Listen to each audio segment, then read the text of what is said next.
Hi, my name is Amy, mom to 5 boys, and today we're going to be making Hamantashen, which is a traditional cookie served on the Jewish holiday of Purim. It's shaped like a triangle, and you can fill it with anything you want. These are my 5 boys. This is Michael, Eli, Joshua, Daniel, and my youngest is Jojo.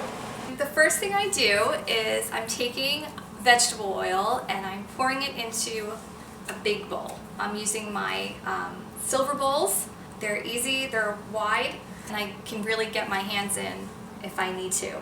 So the next step is your orange zest. Now this step is not absolutely necessary, but I really like the flavor that the orange zest gives to the Hamantashen.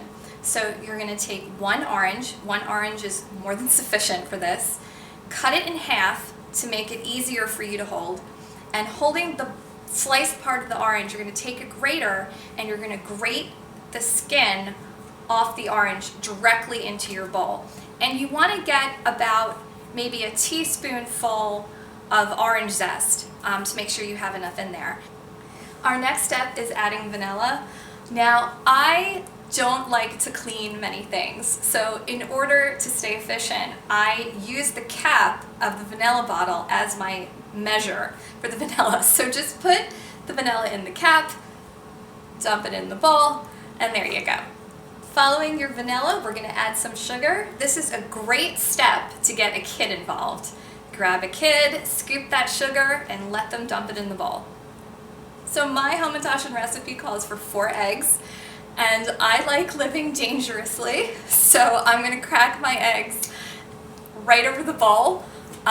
If you're scared of eggshells, you don't feel like digging around, you can crack them into a cup first and make sure there's nothing in there, and then pour your eggs into the bowl. So now you've got your zest, your vanilla, sugar, oil, and eggs all in your bowl. You're going to take a whisk and you're going to beat everything together. And you really want to whisk hard and make sure that everything is combined correctly, because the last thing you want is your sugar to not be quite dissolved. It'll be grainy and the texture will be really weird. You'll be able to taste those sugar crystals, and you don't want that. This is a great step if you're using the KitchenAid, because the KitchenAid you can just put your whisk attachment on and it'll really beat those eggs and sugar together, and then you don't have to strain your arm trying to do it yourself. So now that everything's well beaten, it's time for me to add my flour, and along with the flour I'm adding baking powder. Please make sure that you're using baking powder and not baking soda. They're different, and your texture will be different if you use baking soda. So now that you've added your flour and your baking powder, you're going to take a big spoon and you're going to mix everything up. At some point, it's going to become too hard to mix with the spoon.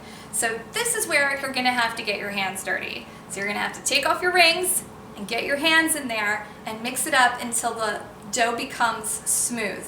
Sometimes your dough could be a little sticky and you might have to add more flour to it.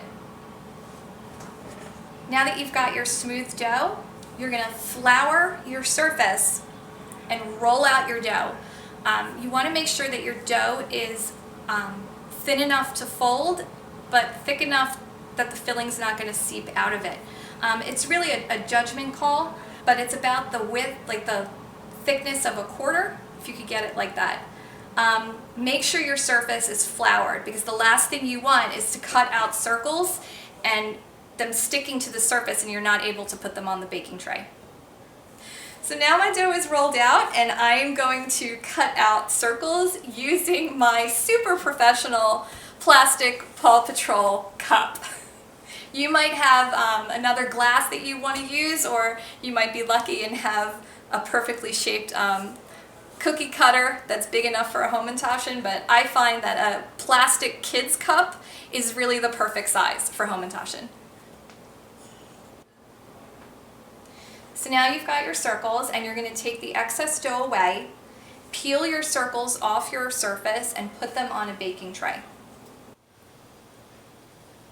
So now it's time to fill your Hamantashen.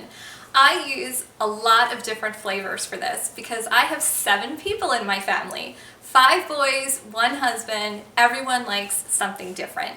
We're not going traditional today, so there's no poppy seed or prune.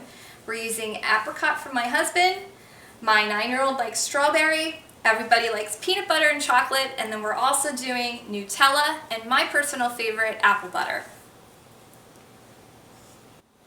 So I have a slightly different technique to closing up my Hamantashen.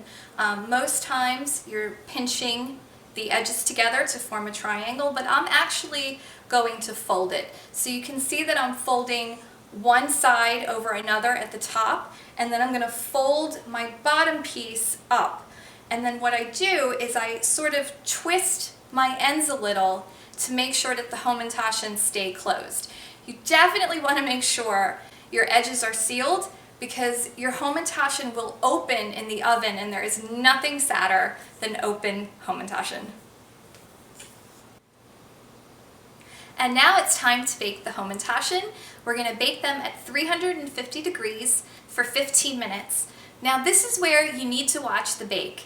15 minutes on my oven might not be 15 minutes on yours. It might be a little bit less time, it might be a little bit more. So you want to check on them occasionally, and when they start to get that golden brown right along the edge of the bottom, that's when you know they're done and you can take them out. Once you've finished baking in the oven, take them out and let them cool for 10 minutes. After that, enjoy!